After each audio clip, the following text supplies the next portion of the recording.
পৃথিবীতে একজন মানুষই শুধু জানতেন যে তিনি পৃথিবীতে কতদিন বাঁচবেন, সেটা হচ্ছে সাইয়েদনা আদম আলাইহিস সালাম। ওনাকে বলে দেওয়া হয়েছিল উমরুকা আলফু সানা, তুমি পৃথিবীতে বাঁচবে 1000 বছর। কয় বছর? সাইয়েদনা আদমের সামনে অনেকগুলো রুহু রাখা হলো। সাইয়েদনা আদম বললেন, এরা কারা? আল্লাহ বললেন, এরা হচ্ছে নাসালুক, তোমার বংশধর, পৃথিবীতে তোমার পর এরা পৃথিবীতে আসবে। সাইয়েদনা আদম বললেন, আল্লাহ ওই যে একটা রুহু দেখা যায়, এটার নাম কি? আল্লাহ বললেন, হাদা ইবনুকা দাউদ, এটা তোমার ছেলে দাউদ, সে দুনিয়াতে নবী হয়ে আসবে, তার ছেলে সুলাইমান নবী হয়ে আসবে। সাইয়েদনা আদম বললেন, মাবুদ, আমার ছেলে দাউদের কত বছর হায়াত আপনি দিয়েছেন? আল্লাহ বললেন, 40 সানা, মাত্র 40 বছর, 4 ইয়ার্স, 40 বছর তোমার ছেলেটা বাঁচবে। ও আল্লাহ, আমি বাঁচবো কয় বছর? তুমি বাঁচবা 1000 বছর। সুবহানাল্লাহ। সাইয়েদনা আদম বললেন, মাবুদ, এত ফুটফুটে সুন্দর আমার ছেলে দাউদ, মাত্র 40 বছর দিলেন কেন? জিদ মিন উমরিহি, বাড়ায়া দেন। কি করেন? সুপারিশ করতেছে পোলার লাইগা কে? বাবা। আল্লাহ আপনি বাড়ায়া দেন। আল্লাহকে বাড়ানো যাবে না, লেখা হয়ে গেছে। রুফিআতিল আকলাম ওয়া জাফফাতিস সুহুফ, কলম তুলে নেওয়া হয়েছে আর কালি শুকায় গেছে, আর কিছু করা যাবে? সাইয়েদনা আদম বললেন, মাবুদ, আমার 1000 বছর কেন দিলেন? আমার এই সুন্দর ফুটফুটে ছেলেটারে মাত্র শুধুমাত্র 40 বছর কেন দিলেন? ও মাবুদ, আমার 1000 বছরের দরকার নাই, আমার 1000 বছর থেকে 60 বছর আমি আমার ছেলেরে দিয়ে দিলাম। দাউদ আলাইহিস সালাম বাঁচবে 40 বছর, তো বাপ আদম যদি আরো 60 দেয়, 40 আর 60 মিলে কত হয়? 100। ভালো হিসাব বোঝে, 100। আর আদম আলাইহিস সালাম পেয়েছিলেন 1000 বছর, 60 কমে গেলে রইল কত? 940 বছর পৃথিবীতে থাকার পরে মালাকুল মাউত চলে এসেছে। কারণ এটা on time, the death will come on time, it never late, কখনো দেরি হয় না। আল্লাহ বললেন, লিকুল্লি উম্মাতিন আজালুন ফাইদা জাআ আজালুহুম লা ইস্তাখিরুনা সাআতান ওয়া লা ইস্তাকদিমুন। মৃত্যুর একটা নির্ধারিত সময় আমি বেঁধে দিয়েছি, অন টাইম, অন টাইমেই চলে আসে, 1 সেকেন্ড আগেও আসবে না, 1 সেকেন্ড পরেও আসবে না। 940 বছর বয়সে মালাকুল মাউত এসে হাজির, এসে বলল, জিইতু আন আকবাদা রূহাক, রূহ কবজ করতে আসছি। আদম আলাইহিস সালাম বললেন, রূহ কবজ করতে আসছো মানে? আমি বাঁচবো তো 1000 বছর। কয় বছর? মালাকুল মাউত বললেন, না না, ওই যে আগের কথা স্মরণ করেন, আপনি 60 বছর দিয়া দিছিলেন। কয় না, আমি দেই নাই, আমি আরো বাঁচুম, আরো 60 বছর পাওনা আছি, আমি দেই নাই। মালাকুল মাউত বললেন, আপনি দিয়েছেন? আদম বলে, দেই নাই। মালাকুল মাউত বলে, আল্লাহ ঘটনা দেখেন, দিয়া কয় দেই নাই। আল্লাহ কয়, থাক, কথা কইস না, আয়া পড়। সুবহানাল্লাহ পড়েন। নাসিয়া আদম ফানাসিয়া বানু, ভুলে গেছেন উনি, আমরা ভুলে যাই, আমরা খেয়ে বলছি খাই নাই, নিছিলাম পকেটে, কয় নেই নাই। এরকম ডাকাইত আছে না নাই? আছে। নাসিয়া আদম ফানাসিয়া বানু, বিশ্বনবী বললেন, আদম ভুলেছে তো তার সন্তানরাও ভুলে যায়। জাহাদা আদম ফাজাহাদা যুররিয়াতু, আদম অস্বীকার করেছে, তার সন্তানরাও অস্বীকার করে। সেদিন থেকে আল কিতাব ওয়া শুহুদ, মানে লিখে রাখার সিস্টেম আর সাক্ষীর সিস্টেম চালু হয়েছে। সুবহানাল্লাহ পড়েন। সুবহানাল্লাহ। 940 বছর বয়সে মালাকুল মাউত এসে আদম আলাইহিস সালামের রূহ নিতে পারে নাই। উনি 1000 বছর যখন হয়েছে তখন এসে সাইয়েদনা আদম আলাইহিস সালামের রূহ কবজ করেছে। যেই দিন পৃথিবীর প্রথম মানব, প্রথম নবীর রূহ মালাকুল মাউত দুনিয়া এসে কবজ করেছে, ওই দিনটাও ছিল জুমাবার। সুবহানাল্লাহ, আল্লাহু আকবার। আবার বিশ্বনবী বললেন, লা তাকুমুস সাআহ ইল্লা ফি ইয়াউমিল জুমআহ ইযা যুলজিলাতিল আরদু জিলজালাহা ওয়া আখরাজাতিল আরদু আসকালাহা ইযা রুজ্জাতিল আরদু রাজ্জান ওয়া বুসাতিল জিবালু বাসসা। কিয়ামতের দিন পৃথিবীটাকে একটা প্রকম্পন দিয়ে কাঁপিয়ে দিবে কে? আল্লাহ। মারাত্মক একটা ঝাঁকুনি দিবে আল্লাহ, পুরো পৃথিবীটা কেঁপে ভেঙে চুরে খান খান হয়ে যাবে। এই ঝাঁকুনি আর আর্থকোয়েক, ভূমিকম্প এর ঘটনাটা যেদিন ঘটবে ওই দিনটাও হচ্ছে জুমার দিন। চিৎকার করে পড়েন সুবহানাল্লাহ। সাধারণ দিন নয়, ফিহি খালাকাল্লাহু আদম। কালকের এই দিনটায়, এই জুমার দিনে আল্লাহ তাআলা সাইয়েদনা আদম আলাইহিস সালামকে তৈরি করেছে। সুবহানাল্লাহ। বিশ্বনবী বলেন, লাম্মা খালাকাল্লাহু আদম ওয়া কানা তুলুহু 60 যিরাআন। আল্লাহ তাআলা যখন আদম আলাইহিস সালামকে তৈরি করলেন 60 হাত লম্বা করে তৈরি করলেন। আর আমরাও যারা জান্নাতে ঢুকবো আমাদের আকৃতি থাকবে 60 হাত লম্বা। মজা করে সুবহানাল্লাহ পড়তে পারলেন না? আল্লাহ সাইয়েদনা আদমকে তৈরি করলেন এই জুমার দিনে। আবার সাইয়েদনা আদম আলাইহিস সালামকে পৃথিবীর বুকে তিনি পাঠিয়ে দিয়েছিলেন এই জুমার দিনে। সুবহানাল্লাহ। কুল নাহবিতু মিনহা জামিআ, ও আদম, go down with your wife, তোমার স্ত্রী হাওয়াকে নিয়ে পৃথিবীতে নামো। সাইয়েদনা আদম আলাইহিস সালামকে আল্লাহ তাআলা পাঠিয়েছিলেন শ্রীলঙ্কার একটা পাহাড়ে, অ্যাডামস পিক। ওখানে ঐতিহাসিকভাবে প্রমাণিত, এটা হাদিসে নেই, কুতুবুত তারিখে এসেছে। শ্রীলঙ্কা একটা পাহাড় আছে, কলম্বো থেকে অনেক দূর। ওই পাহাড়ের চূড়ায় সাইয়েদনা আদম আলাইহিস সালামের ফুটপ্রিন্ট আছে। ফুটপ্রিন্ট মানে পায়ের ছাপ। সুবহানাল্লাহ পড়ো। সুবহানাল্লাহ। এটারে বলে ফিঙ্গারপ্রিন্ট। এটারে কি বলে? পায়ের গুলারে ফিটপ্রিন্ট। একজনের আঙ্গুলের ছাপের সাথে একজনের আঙ্গুলের ছাপের মিল নাই।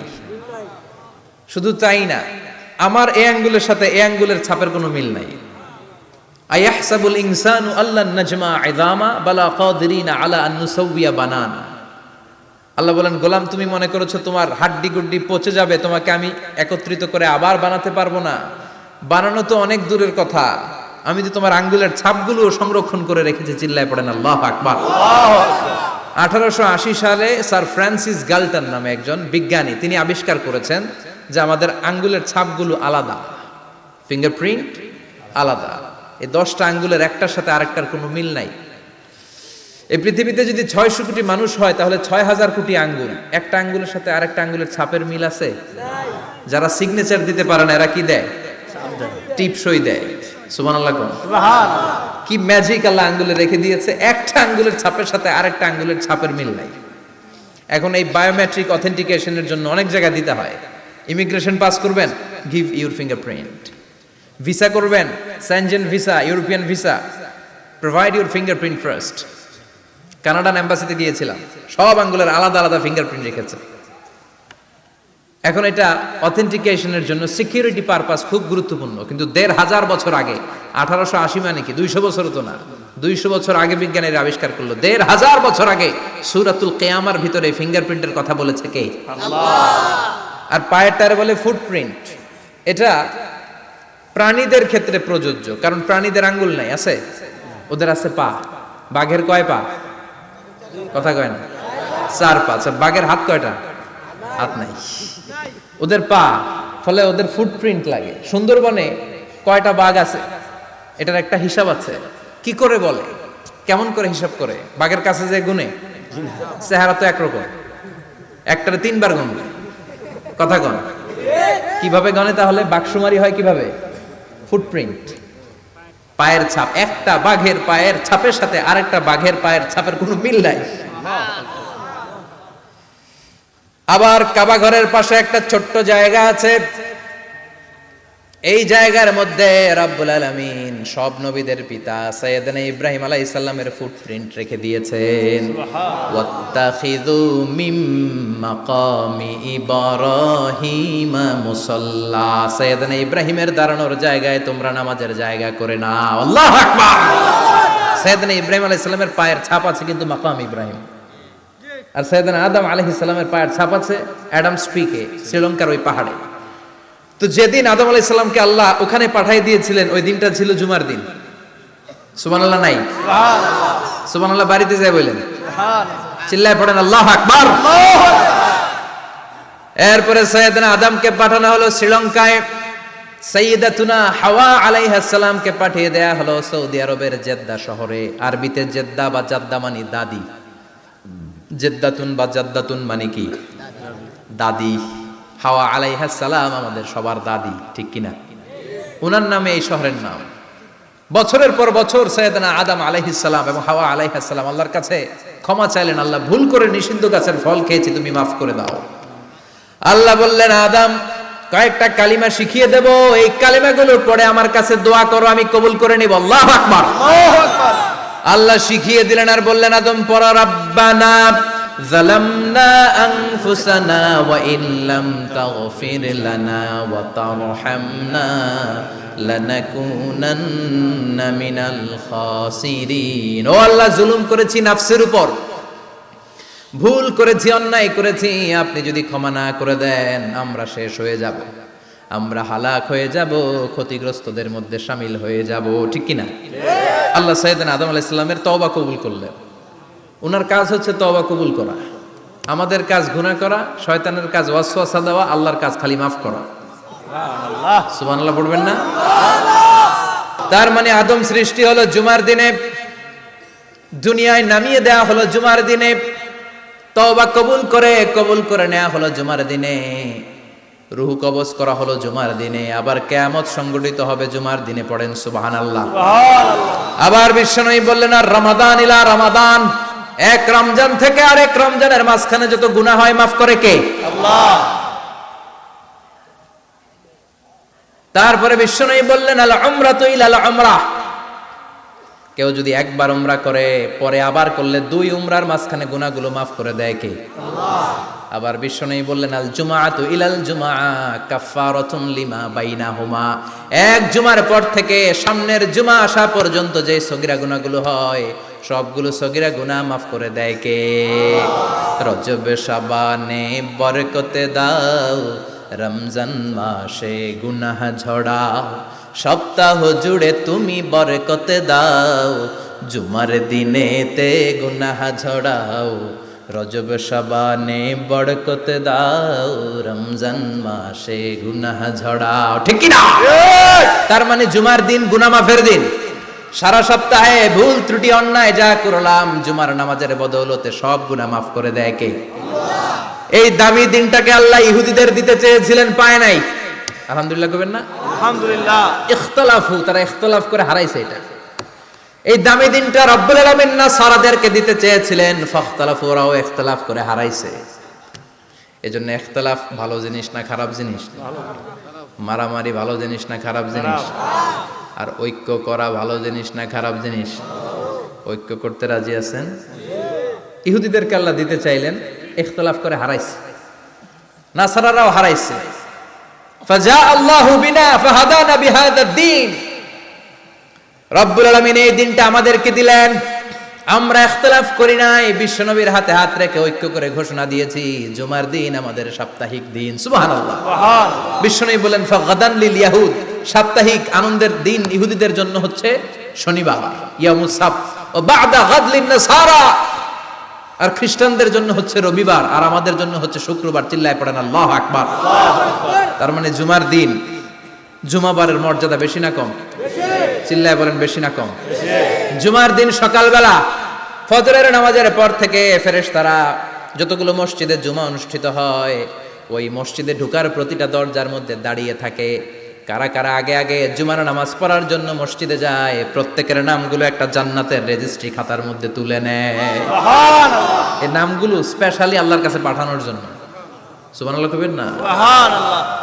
ডানে বায়ে সামনে পেছনে যতগুলো দরজা, প্রতিটা দরজায় ফেরেশতারা বসে থাকে। কে আগে আসলো নাম তুলে দেয়। তুলতে তুলতে তুলতে তুলতে খতিব সাহেব যখন খুতবা দেওয়ার জন্য মিম্বারে যেয়ে বসে যায়, ফেরেশতারা তাদের খাতা বন্ধ করে তারাও খতিব সাহেবের সামনে জুমার খুতবা শোনার জন্য বসে যায়। পড়েন সুবহানাল্লাহ। প্রথম জুমার দিন জুমার মসজিদে যে ঢুকবে, বিশ্বনবী বললেন আল্লাহর রাস্তায় একটা উট কুরবানি দিলে যেই সওয়াব, এই সওয়াব আল্লাহ আমলনামায় দিয়ে দেয়। সুবহানাল্লাহ। দ্বিতীয় পর্যায়ে যে ঢুকে, বিশ্বনবী বললেন বাকারা, গরু কুরবানির সওয়াব পায়।